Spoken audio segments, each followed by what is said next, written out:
대통령 선거가 하루 앞으로 다가왔습니다. 그동안 트럼프에 대한 2번의 암살 미수 사건, 민주당 후보 교체 등 충격과 반전의 연속이었습니다. 현재 공개되는 여론조사마다 여전히 초접전 양상입니다. 해리스 부통령과 트럼프 전 대통령은 경합주를 돌며 막판 유세에 집중하고 있습니다. 해리스 부통령은 경합주 미시건에서 흑인과 아랍계 유권자 표심을 향해 막판 구회전을 펼쳤습니다. 트럼프 전 대통령은 현실에 불만이 많은 젊은 남성 유권자 지지에 사활을 걸었다는 진단도 나왔습니다. 치안당국은 투 개표소에 비상 버튼을 나눠주거나 감시용 드론을 띄우는 것은 물론이고 방탄유리와 방탄조끼에 일부에서는 저격수를 배치하는 방안까지 검토 중입니다. 11월 선거일 마지막 주말을 맞아 주요 한인 후보들도 가가호를 방문하면서 선거운동에 총력전을 펼쳤습니다. 미셸 박스틸 45지구 연방 하원의원의 상대 후보 데릭 투렌이 45지구가 베트남계 지역이라 한인은 적합치 않다는 발언을 해 비난이 일고 있습니다. 지난 주말 사전투표센터가 추가로 운영되면서 유권자들의 발길이 계속 이어졌습니다. 뜨거운 사전투표 열기를 보인 가운데 오늘 한인회에서는 이동식 투표소가 운영됩니다. 남가주에 강풍이 이어지고 있습니다. 곳곳에 산불주의보도 발령됐습니다. 특히 수요일과 목요일 절정을 보일 것으로 예상됩니다. 샌디에고에서 50대 한인 남성이 성폭행 혐의로 체포됐습니다. 레던도 비치에서 보트가 전복돼 1명이 숨지고 5명이 구조됐습니다. 10번 프리웨이 동쪽 방면 볼드윈팍 인근에서 대형 컨테이너 트럭이 새벽에 전복되면서 이 시각 현재까지 프리웨이가 전면 통제돼 있습니다. 북한군의 우크라이나 참전이 결국 현실이 됐습니다. 북한군과 교전이 시작됐다고 우크라이나 당국이 밝히고 젤렌스키 대통령은 참모회의를 긴급 소집했습니다. 마이클 잭슨의 음반을 제작하는 등 팝 음악계의 거장으로 알려져 있는 퀸시 존스가 향년 91세로 별세했습니다. LA 차저스가 클리블랜드와의 경기에서 27대 10으로 승리했습니다. 시즌 5승 3패 기록 중입니다. LA 램스는 시애틀과의 경기에서 연장 접전 끝에 26대 20으로 승리하고 시즌 4승 4패로 승률 5할을 기록 중입니다. 오늘 뉴욕 증시는 혼조세로 출발하고 있습니다. 원달러 환율은 1370.9원으로 마감했습니다. 남가주 오늘 맑은 날씨에 강풍이 불겠고 LA 한인타운 낮 최고 기온 76도로 예상됩니다. 이 시간 주요 뉴스는 하늘 위 호텔 세계 최대 항공기 아시아나항공 A380에서 차별화된 서비스를 만나보세요. 고국까지 편안하고 안전하게 모시는 아시아나항공 제공입니다.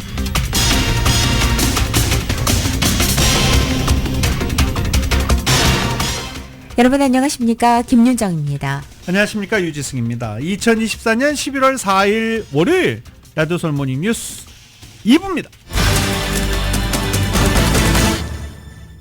한인분들은 대부분 투표 많이들 하셨습니다. 사전투표 일찌감치 하는 게 또 한인들의 정서상 그게 맞죠. 아우 야 이건 빨리빨리 해치워야 돼. 할 거는 먼저 미리 해놔야 돼. 이러신 분들이 상당히 많기 때문입니다. 사전투표율도 상당히 높을 것으로 예상되는 가운데 11월 선거 하루 남았습니다. 내일 전국에서 백악관의 새 주인을 결정하는 대통령 선거를 치르게 됩니다. 해리스 부통령과 트럼프 전 대통령은 미국의 50개 주와 수도 워싱턴 DC에 배정된 총 538명의 선거인단을 두고 경쟁을 합니다. 과반인 270명 이상의 선거인단을 확보하면 대통령이 됩니다. 여러 주의 선거 결과는 사실상 이미 결정됐습니다. 정작 승패를 좌우하는 곳은 어느 후보도 우열을 가리기 힘든 펜실베니아, 미시간, 위스콘신, 조지아, 노스캐롤라이나, 애리조나, 네바다 이렇게 경합주 7곳입니다. 특정 주에서 한 표라도 더 많이 얻는 후보가 해당 주에 배정된 선거인단을 전부 가져가는 대통령 선거의 승자 독식 구조에서 민주당이나 공화당 어느 한쪽으로 확실하게 기운 주는 전체 결과에 결정적인 변수가 되지 못하기 때문입니다. 예를 들어 캘리포니아 너무나 잘 알죠. 선거인단 54명 민주당이 확실합니다. 공화당 텃밭인 텍사스 선거인단 40명 트럼프 전 대통령이 확실합니다. 그리고 7개 경합주를 제외한 43개 주와 워싱턴 DC에서의 민주당과 공화당이 2020년 대선 때와 같은 결과를 재현한다고 가정할 경우 해리스 부통령 226명, 트럼프 전 대통령 219명의 선거인단을 안정적으로 확보하고 선거를 시작하게 됩니다. 이후 7개 경합주의 선거인단 총 93명을 어떻게 나누어 갖느냐가 승자를 결정하게 됩니다. 해리스 부통령에게 가장 가능성이 큰 승리 공식은 펜실베니아, 미시간, 위스콘신 등 북부 3개 주를 모두 가져가 선거인단 270명을 확보하는 겁니다. 이들 주는 전통적으로 민주당을 지지하는 블루월로 불리지만 2016년에는 트럼프 전 대통령이 아성을 깬 바 있습니다. 2020년 다시 민주당의 블루월로 돌아왔지만 이번에는 우위를 가리기 쉽지 않다는 분석입니다. 최근 여론조사에서 해리스 부통령이 미시건과 위스콘신에서 오차범위 우위인 것으로 나타났지만 펜실베니아는 안개 속입니다. 나머지 4개 경합주는 일조량이 많은 선벨트에 속한 남부의 조지아, 노스캐롤라이나, 서부의 애리조나와 네바다입니다. 여론조사상 트럼프 전 대통령은 네바다를 제외한 나머지 3곳에서 대체로 우위에 있는 것으로 나타나고 있습니다. 트럼프 전 대통령이 백악관에 재입성하는 가장 손쉬운 길은 조지아와 노스캐롤라이나 그리고 펜실베니아를 공략해 선거인단 270명을 확보하는 것입니다.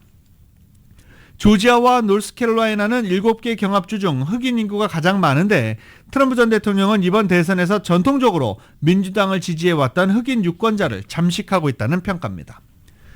트럼프 전 대통령은 펜실베니아에서는 천연가스 산업 지원 공약과 지난 7월 13일 야외 유세 중에 발생했던 버틀러에서의 총격 암살 미수 사건을 부각하며 표심에 호소하고 있는 중입니다. 선거를 하루 앞둔 오늘 이 시점까지도 판세는 예측 불허지만 혼전 속에서도 해리스 부통령 우위를 점치는 여론조사 잇따라 나오고 있는 중입니다. 두 후보가 승리할 수 있는 여러 조합이 있지만 해리스 부통령의 블루월, 민주당 강세지역 수성, 그리고 트럼프 전 대통령의 선벨트 플러스 펜실베니아 가장 많이 꼽히는 승리 공식입니다. 두 후보의 승리 공식 중심에 있는 곳 펜실베니아입니다. 펜실베니아가 이번 대선의 열쇠입니다. 이 때문에 두 후보는 경합주 중 가장 핵심인 펜실베니아의 자금과 시간을 집중 투자하고 있는 중입니다. 양측은 이번 주말, 지난 주말에도 핵심 경합주에서 막판 부동층 공략에 나섰습니다.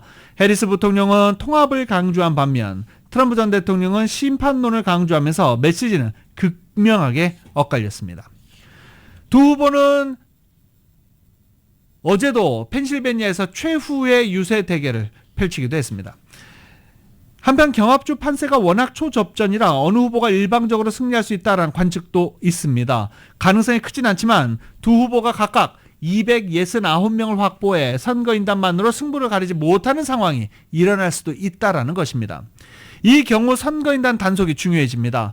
대선은 각 주의 유권자가 선거 당일 지지 후보에 대해 투표하면 그 결과에 따라 해당 주에 할당된 선거인단이 결정되고 나중에 선거인단이 따로 모여 투표 결과대로 대통령을 선출하는 간접 선거 방식입니다. 그러나 펜실베니아와 조지아를 비롯한 일부 주에서는 선거인단이 유권자들의 선거 결과를 무시하고 자기가 원하는 후보의 투표에도 법적으로 제지할 방법은 없습니다. 선거인단 투표에서 대통령 후보들의 득표가 동수인 상황이 계속될 경우 내년 1월 3일 새로 출범하는 119대 의회가 대선 결과를 결정하게 됩니다. 들으신 대로 여전히 승부 예측이 쉽지 않은 가운데 양측 모두 지난 주말 막판 총력 유세에 나섰습니다. KBS의 보도입니다.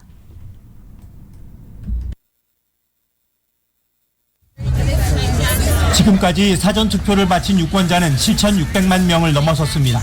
코로나19 대유행 중이던 2020년 대선 때보다는 적지만 2016년보다는 많습니다. 그렇다고 2020년 대선 때처럼 민주당이 유리하다고 보기는 어렵습니다. 전국적으로는 민주당 소속 유권자의 비중이 크지만 애리조나, 네바다 등 남부 경합주에선 공화당 소속의 비중이 더 높기 때문입니다. 더구나 여론조사에서 초접전 양상이 이어지면서 경합주를 둘러싼 경쟁은 더 치열해지고 있습니다. 민주당 해리스 부통령은 하루 종일 미시간주에 집중했고 월즈 부통령 후보가 노스캐롤라이나와 조지아주를 찾았습니다. 공화당에선 트럼프 전 대통령과 벤스 부통령 후보가 펜실베이니아와 노스캐롤라이나, 조지아 등 여러 주에 걸쳐 유세를 펼쳤습니다. Are we ready to fight for it? And when we fight, we win. On Tuesday, just go out and vote, and we're going to close this thing out, and it's going to be party time. 양측의 신경전도 거세지고 있습니다. 해리스 부통령의 NBC 방송 인기 코미디 프로그램 출연에 대해 트럼프 측이 불공정하다고 이의를 제기하자 NBC는 트럼프의 광고를 무료로 송출하기도 했습니다. 선거를 하루 앞둔 오늘 양측 모두 펜실베이니아에서 대장정을 마무리합니다. 선거인단 19명이 걸려 있고 여론조사 결과도 팽팽한 곳입니다. 뉴욕에서 KBS 뉴스 박일중입니다. 해리스 부통령은 대선을 앞둔 지난 주말 경합주인 미시간에서 흑인과 아랍계 유권자 표심을 향해 막판 구회전을 펼쳤습니다. 일요일 디트로이트의 한 흑인 교회를 찾아 예배하고 무대에 올랐습니다. 그러면서 신이 우리를 위한 계획을 알고 있고 그 계획은 재앙이 아닌 선을 위한 계획이고 미래와 희망을 주기 위한 계획이라는 구약 성경 예레미야서의 구절을 인용하며 반드시 투표할 것을 호소했습니다.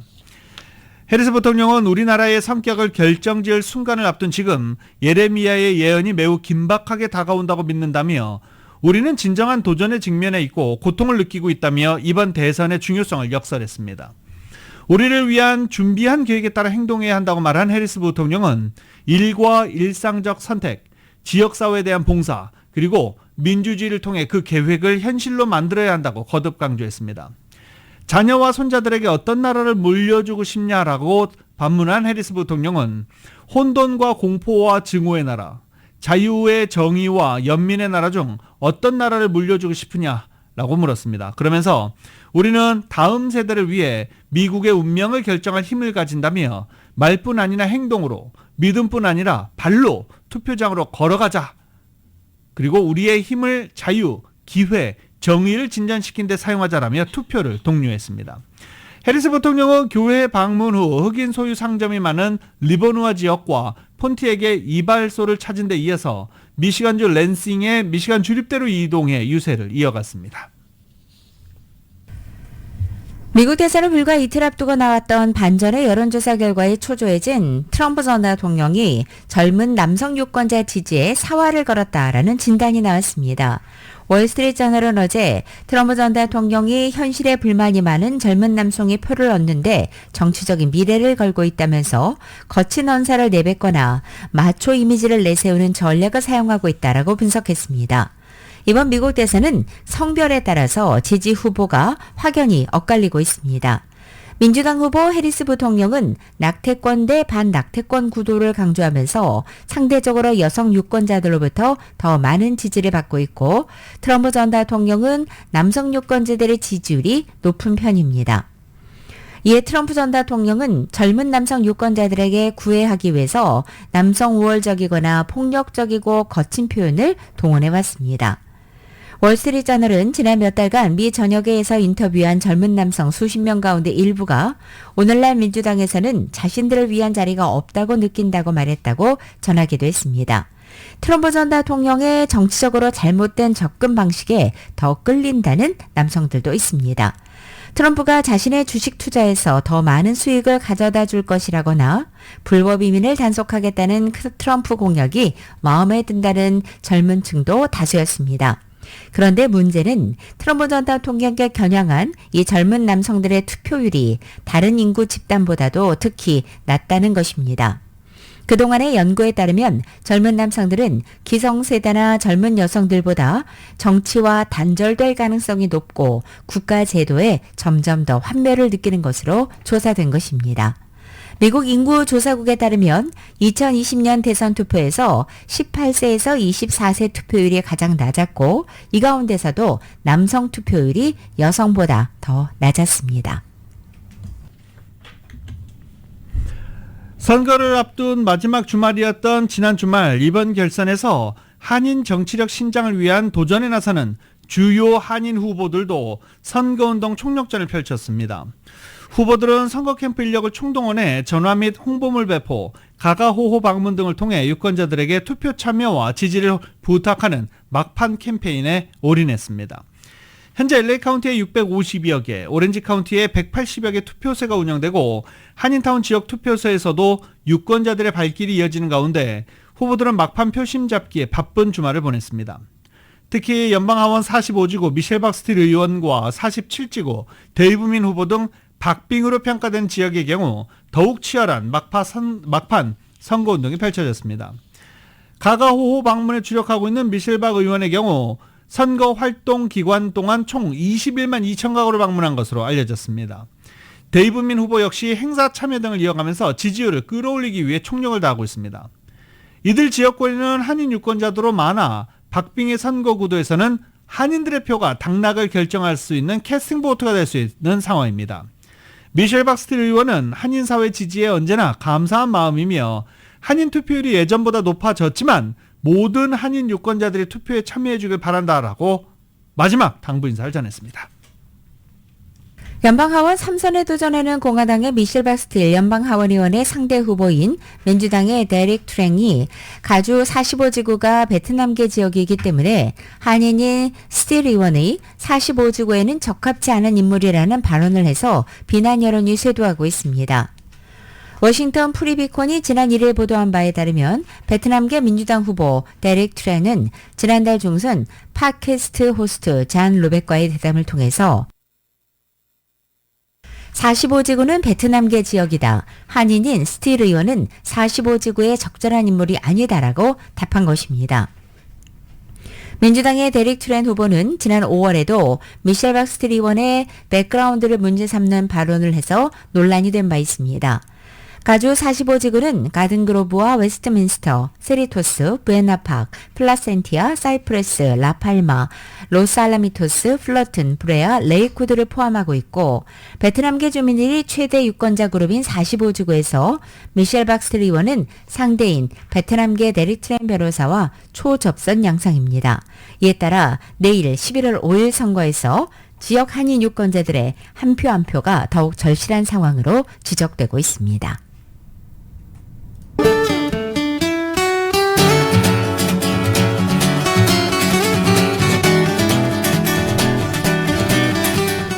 (11월 4일) 월요일 남가주의 날씨입니다. 한 주간을 새롭게 시작한 오늘 남가주 지역 쾌청한 가을 하늘과 함께 낮 기온도 오랜만에 평균 기온을 회복합니다. 다만 다소 강한 바람이 불면서 남가주 대부분 지역 오늘 오후 6시까지 강풍주의보, 강풍경보 내려져 있습니다. 또 일부 지역의 최고 풍속은 60마일까지 강하게 불 것으로 예상되면서 그만큼 화재 위험도 높아져 있습니다. 대선 당일인 내일 화요일도 남가주 지역은 맑은 날씨 이어지겠고 낮 기온 오늘보다 2도가량은 내려앉지만 한낮에 풍부한 햇살 덕분에 온화한 가을 날씨는 만끽할 수 있겠습니다.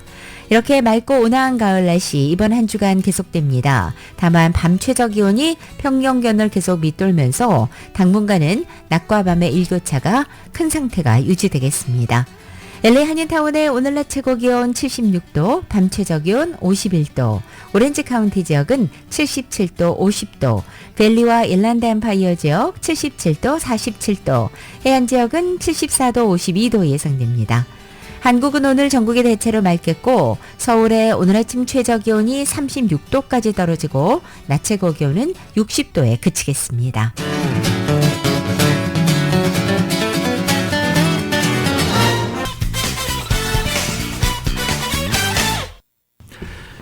막판까지 초박빙 대결 양상을 보이고 있습니다. 사전 투표자가 많아 승리 선언이 나오기까지 며칠이 소요될 수 있다는 관측도 제기되고 있습니다. 지금 저희 유튜브 댓글창을 봐도 2, 3일은 기다려야 되나? 4, 5일은 기다려야 되나? 라고 하시는 분들 많으시는데 주말까지 가지 않을까 라는 예상이 됩니다.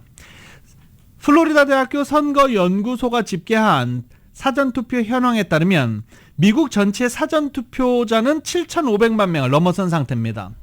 4천만여 명이 사전투표에서 대면으로 사전투표를 했고 3,400만여 명이 우편투표를 한 것으로 알려졌습니다. 사전 대면 투표 기간이 아직 남은 데다가 오늘 하루 남았죠. 아직 투표장에 도착하지 않은 우편투표가 있는 점을 고려하면 사전투표 통계치는 더 늘어날 전망입니다. 선거가 막판까지 초접전 양상을 보이고 우편투표가 늘면서 이번 대선에서는 승자 결정이 선거 후 며칠 지나서야 가려질 수 있다는 전망이 나옵니다. 많은 주에서 선거 당일 저녁이나 다음 날 새벽에 선거 결과 윤곽이 나올 수 있지만 경합주나 우편투표 처리가 지연되는 주에서는 누가 선거인단을 가져갈지 여부가 며칠이 지나서야 판가름 날 수 있기 때문입니다. 저희 캘리포니아에서도 그런 일이 자주 있었죠. 선거 당선이 확실시 됐지만 우편투표를 모아서 개표를 해보니 이 승부가 뒤집힌 경우가 있었습니다.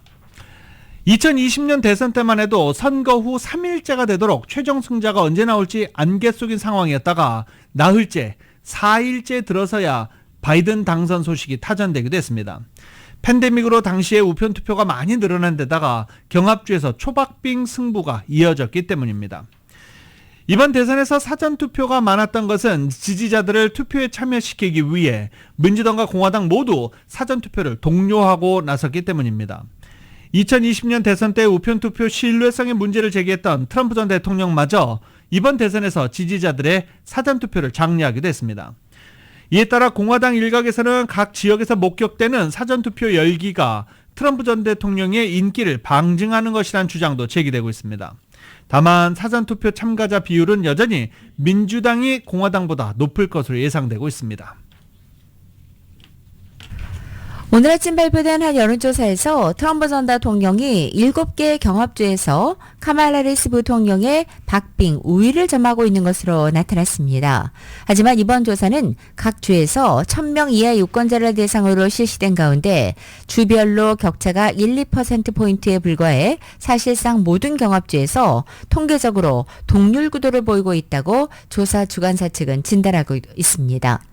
정치전문 매체 더 힐과 에머슨 대학이 지난달 30일부터 2일까지 진행해서 오늘 아침 공개한 7개 경합주 여론조사 결과 트럼프 전 대통령은 선거인단 19명이 걸려있는 펜실베니아주와 또 선거인단 16명이 걸려있는 노스캐롤라이나주에서 49%대 48%, 그리고 선거인단 16명이 있는 조지아주에서 50%대 49%, 선거인단 11명인 아리조나주에서는 50%대 48%로 각각 해리스 부통령에 앞섰다는 것입니다.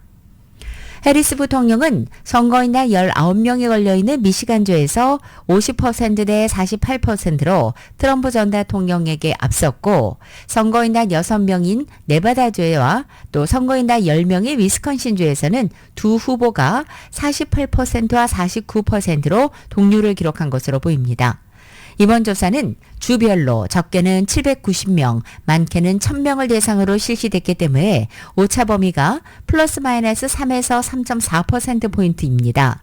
통계적으로 두 후보는 각 경합주에서 사실상 동률의 판세를 보였다고 더 힐은 진단했습니다.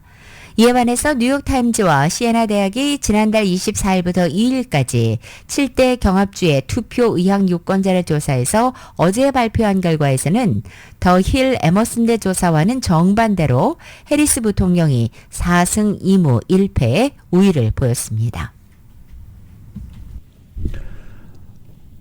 대선 직후 의사당 난입 사건과 같은 폭력 사태 재발을 막기 위해서 보호 조치가 이례적으로 높은 수준으로 격상되고 있습니다. 투표소와 개표소 안전을 확보하기 위해 비상 버튼을 나눠주거나 감시용 드론을 띄우는 것은 물론이고 방탄 유리와 방탄 조끼까지 등장한 데 이어서 일부에서는 저격수를 배치하는 방안까지 검토하고 있습니다. 워싱턴 포스트는 불안해하는 유권자들을 안심시키기 위해 선거관리당국이 선거일과 그 이후의 폭력이나 혼란에 대응하기 위한 전례 없는 보안 신호료를 홍보하고 있다라며 이 같은 방식을 논의하고 있는 것을 보도했습니다. 투개표가 순조롭게 진행돼도 안심하긴 이릅니다. 선거인단이 따로 모여 투표 결과대로 대통령을 선출하는 과정이 남아있기 때문입니다. 경합주 중 하나인 조지아주는 의사당 주변에 보안 펜스를 설치했고 애리조나도 주요 출입문과 감시 장비를 보완했습니다. 네바다와 워싱턴주처럼 사회 불안에 대비해 주 방위군을 편성한 것도 있습니다. 애리조나는 책임자 국무장관이 공격 가능성에 대비해 방탄 조끼를 착용할 것이라고 전하기도 했습니다. 보안 조치가 강화되면서 해프닝이 벌어진 곳도 있습니다. 노스캐롤라이나의 웨이크 카운티 선거관리위원회는 사전투표용지가 들어있다고 보기엔 너무 무거운 소포가 도착해 관계자들의 위협 가능성에 대한 분석에 나섰습니다. 그리고 폭발물 처리반까지 출동해서 소포를 열어본 결과 소포 안에 있던 것은 쿠키 한 상자와 감사 편지였습니다. 워싱턴 DC의 정부기관들 주변에도 펜스가 설치됐습니다.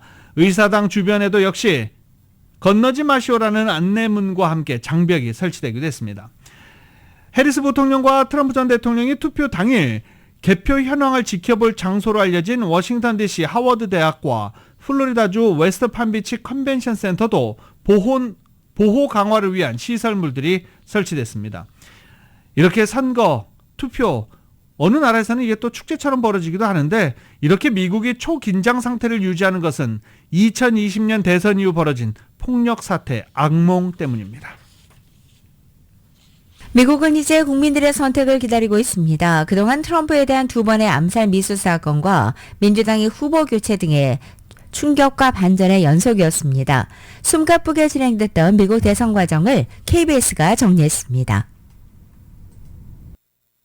In order to make America great and glorious again, I am tonight announcing my candidacy for President of the United States. This is not a time to be complacent. That's why I'm running for re-election. 112년 만에 전현직 대통령의 맞대결이자 4년 만에 재대결이란 흥행 요소로 시작한 미국 대선. 하지만 너무나 중요했던 첫 TV 토론에서 바이든 대통령은 그동안 약점으로 지적됐던 고령에 따른 인지력 논란을 증폭시켰습니다. 민주당 내에서 터져나온 후보 교체론. 위기의 바이든에게 결정타는 트럼프에 대한 암살 시도였습니다.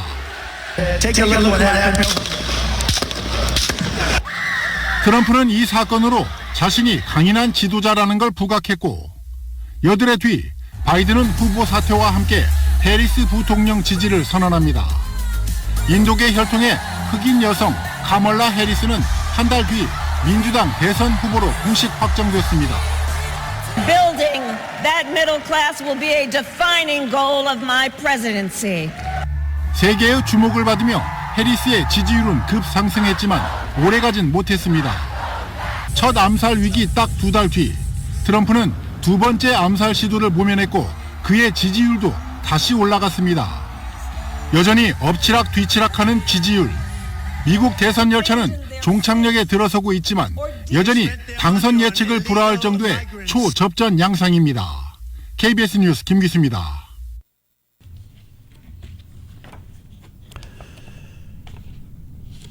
초박빙 판세가 이어지는 가운데 공화당 대선 후보 경선에서 트럼프 전 대통령과 마지막까지 경쟁했던 니키 헤일리 전 유엔 대사가 막판 지원 사격에 나섰습니다. 헤일리 전 대사는 월스트리트저널에 기고한 글에서 트럼프는 완벽하지는 않지만 더 나은 선택이다라는 제목으로 글을 올렸습니다. 경제, 이민, 국가안보 등 정책 면에서 트럼프 전 대통령이 해리스 부통령보다 낫다고 주장한 것입니다. 해리스 전 대사는 기고문에서 트럼프 전 대통령의 성과와 정책에 동의하지만 그의 어조나 16 의회 폭동 때와 같은 월권 행위를 용납하지 못하는 유권자층을 지목하면서 그의 정책은 좋아하나 그의 어조나 도를 넘는 행위를 싫어한다면 지난 4년간 치른 비용을 고려해봐라 라고 말했습니다.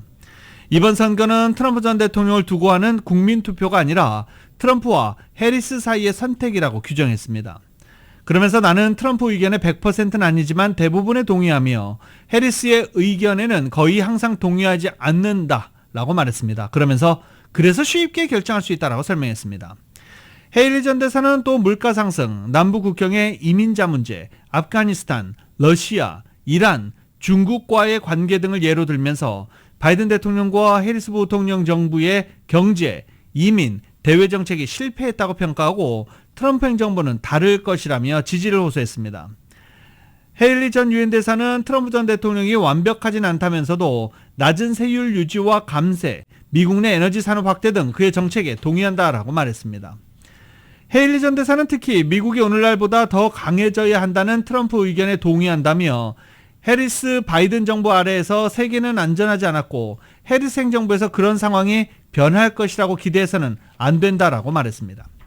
그러면서 모든 걸 제대로 하는 정치는 없고 트럼프의 결점이 보일 만큼 눈이 밝고 그것을 인정할 만큼 정직한 사람들에게는 그의 정책과 상대의 정책 중 어느 쪽이 나은지가 문제다라고 짚었습니다. 세금과 지출, 물가 상승, 이민, 에너지, 국가 안보에 관해서 두 후보의 차이가 매우 크며 트럼프가 분명히 더 나은 선택일 것이다 라고 강조했습니다. 헤일리 전 대사는 한동안 이 경선에서 떨어진 경선을 포기한 이후 트럼프 전 대통령 지지를 호소하지 않았지만 지난 5월 지지를 선언했고 요청을 받으면 지원하겠다는 입장을 밝혀왔지만 트럼프 전 대통령은 그간 헤일리 지지층을 포섭하는 데 소극적이었습니다. 그러나 대선이 박빙 판세를 이어가자 지난달 20일 팍스뉴스와의 인터뷰에서 헤일리와 함께하길 바란다. 난 모두의 지원을 원한다라며 도움을 요청한 바 있습니다.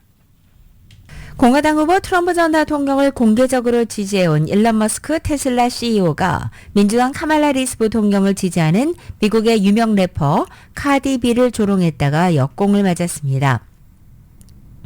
일론 머스크는 어제 자신의 SNS X에 카디비가 지난 1일 위스콘신주 밀워키에서 열린 해리스 부통령 유세장에서 트럼프 전 대통령을 비판하는 영상을 공유했습니다.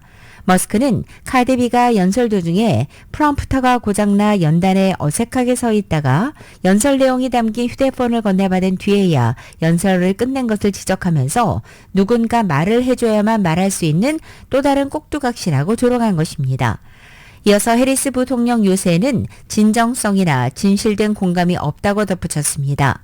그러자 카디비도 가만히 있지 않았습니다. 카디비는 자신의 X 계정을 통해서 나는 꼭두각시가 아니다. 나는 나를 위해 일해야 했던 두 이민자의 딸이다 라고 직격했습니다.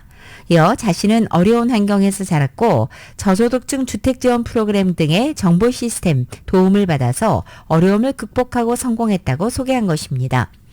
그러면서 머스크 같은 부유층은 빈곤하게 살아가는 소외계층의 삶에 대해 이해하지 못한다고도 일갈했습니다. 카디비가 게시한 글은 3,600만 회의 조회수를 기록했고 팬들은 그녀의 이야기가 진정한 미국의 꿈이라면서 응원의 메시지를 보냈습니다. 트럼프 전 대통령과 박빙의 승부를 펼치고 있는 해리스 부통령은 대선 일밤 내일이죠. 모교인 하워드 대학교에서 개표 상황을 지켜볼 것이라고 캠프 측은 밝혔습니다. 워싱턴에 있는 하워드 대학은 전통적 흑인 대학 중 최고의 대학으로 흑인의 하버드 대학이라고 불리기도 합니다. 해리스 부통령이 1986년 이 대학을 졸업했고 그녀의 인생에서 중요한 순간마다 하워드 대학을 찾았습니다. 해리스 부통령은 후보로 나선 지난 2019년 민주당 프라이머리에서 자신의 모든 것이 하워드 대학에서 시작됐다라고 밝히기도 했습니다. 해리스 부통령은 당시 학생대표라는 선출직에 처음으로 도전한 것도 바로 하워드 대학으로 자신의 인생에서 가장 중요한 부분 중 하나였다라고 말하기도 했습니다. 1908년에 설립돼 현재 30여만 명의 전국 회원을 보유한 미국 최대 여학생단체 알파 카파 알파 활동도 한 것으로 알려졌습니다. 하워드 대학은 남북전쟁이 끝난 지 2년 만인 1867년 의회가 설립을 인가한 사립종합대학으로 학교 이름은 기독교 장군이라고 불리며 해방 노예를 위한 고등교육을 장려한 북부 출신 올리브 하워드에서 이름을 따온 것입니다.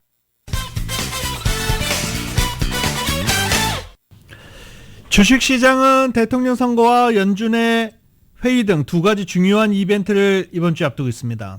4년에 한 번 치르는 대통령 선거 말할 것도 없고요. 연준의 금리 결정도 금융시장에 큰 영향을 미치는 것이어서 투자자들은 급격한 변동성이 나올 것에 대비하고 있는 중입니다. 금융시장 전반의 변동성을 대선은 촉발해 왔었습니다. 최근 트럼프 전 대통령이 해리스 부통령이 앞서는 것 아니냐는 전망이 시장에 반영되면서 트럼프 트레이드 현상이 나타나기도 했었습니다. 트럼프 트레이드 현상은 달러화 가치가 올라가고 국채 매도세가 강해졌으며 트럼프 가상화폐 산업에 대한 규제 완화 기대감에 비트코인이 급등하기도 했습니다. 하지만 현재 여론조사 결과를 보면 여전히 결과를 예측할 수 없는 혼전 상황입니다. 주말을 거치면서 트럼프가 우위에 있다는 전망도 약해졌습니다. 투자자들은 대선 결과에 상관없이 시장 변동성 커질 것으로 예상합니다. 그린우드 캐피털의 월터 토드 최고 투자 책임자는 누가 당선되든 모두 단기적인 리스크가 있다라고 말했습니다. 연방수사국 FBI가 지난 2일 FBI에서 나온 정보라고 속여서 미국 대선과 관련해 허위 정보를 퍼뜨리는 영상 2건을 발견했다고 밝혔습니다. FBI는 옛 트위터인 X에 발표한 성명을 통해 문제의 영상 중 하나는 FBI가 선거 사기를 저지른 3개의 연결된 단체를 파악했다는 내용이고 다른 하나는 민주당 대선 후보 카말라 해리스 부통령의 남편과 관련된 내용이라고 설명했습니다. 5일 대선을 앞두고 나도는 이 같은 허위 정보는 민주주의 기반인 자유롭고 공정한 선거제도를 본질적으로 위협하는 선전으로 우려를 살고 있습니다. FBI는 이들 영상은 FBI가 제공한 것이 아니며 영상에 나오는 내용도 거짓이라면서 FBI 활동에 대한 허위 내용으로 대중을 속이려는 시도는 우리의 민주적 절차를 훼손하고 선거 시스템에 대한 신뢰를 약화시키는 것을 목표로 하고 있다고 설명했습니다.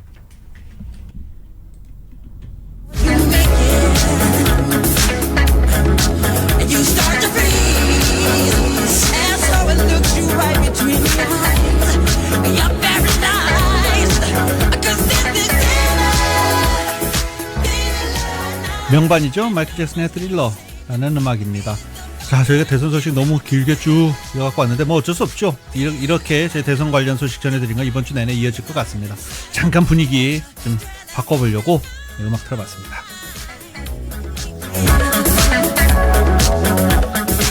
이 트릴러 음반을 제작했던 팝 음악계의 거장 퀸시 존스가 향년 91세로 별세했습니다. 존스의 홍보 담당자 아널드 로빈스는 어젯밤 LA 자택에서 가족이 지켜보는 가운데 존스가 사망했다라고 전했습니다. 그의 가족은 성명을 통해 그의 별세는 우리 가족에게 엄청난 상실이지만 우리는 그가 살았던 위대한 삶을 기린다며 그와 같은 인물은 다시는 없을 것이라는 점을 알고 있다라고 밝혔습니다.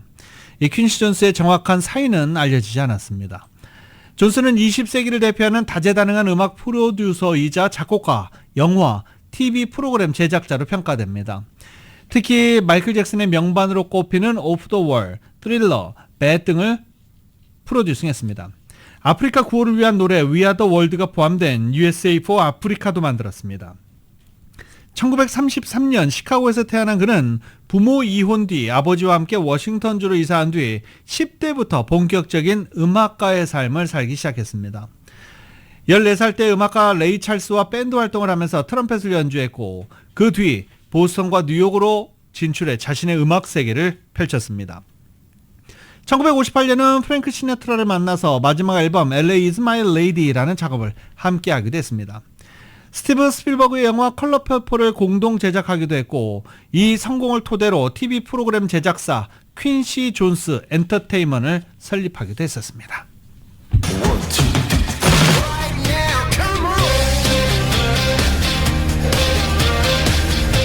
라디오서울 모닝뉴스 스포츠 소식입니다. 스포츠 소식은 전문가가 추천하는 이민법과 가정법 전문 재인정 종합법률사무소 제공입니다. 어제 풋볼 재밌게 보신 분들 많으시죠? 어제 램스 경기 정말 재밌었습니다. LA 램스와 시애틀 시옥스 언젠가부터 이렇게 라이벌로 느껴지는 경우가 많아요. 시옥스 감독 때문에 그렇죠. 캐롤 감독 때문에 그렇습니다. LA 램스와 시애틀 시옥스 간의 램스 원정 경기는 연장까지 가는 접전 끝에 LA 램스가 26대 20으로 승리를 얻었습니다. 그리고 LA 차저스는 클리블랜드와 원정 경기를 가졌는데요. 클리블랜드와의 경기에서 27대 10으로 승리하면서 시즌 5승 3패를 기록하게 됐습니다. 서부조 2위 LA 램스도 서부조 2위 똑같이 기록하고 있는 중입니다. 둘이 아메리칸 컨퍼런스, 웨스트 컨퍼런스 이렇게 둘이 다르죠. 그렇기 때문에 서로 2위를 기록하고 있는데 순위를 한번 보면요. 플레이오프에 과연 나갈 수 있을지 이 아메리칸 풋볼 컨퍼런스 웨스트 지역 2위에 속해 있는 LA 차저스는 현재 5승 3패로 7전 전승을 기록하고 있는 캔자스시티 칩스에 이어서 2위를 기록하고 있습니다. LA 램스는 내셔널 풋볼 컨퍼런스 서부조에 속해 있으면서 애리조나 카디널스의 5승 4패에 딱 이게 반경기 정도 뒤진다고 봐야 되겠죠. LA 램스 4승 4패 승률 5할로 2위를 지키고 있는 중입니다. LA 램스와 LA 차저스 남은 경기에 따라서 플레이오프 충분히 진출할 수 있을 것 같다라는 전망이 나오고 있는데 차저스는 이번에 감독이 바뀐 상황이어서 감독이 어떤 성적을 낼지 굉장히 궁금한 그런 상황이기도 합니다.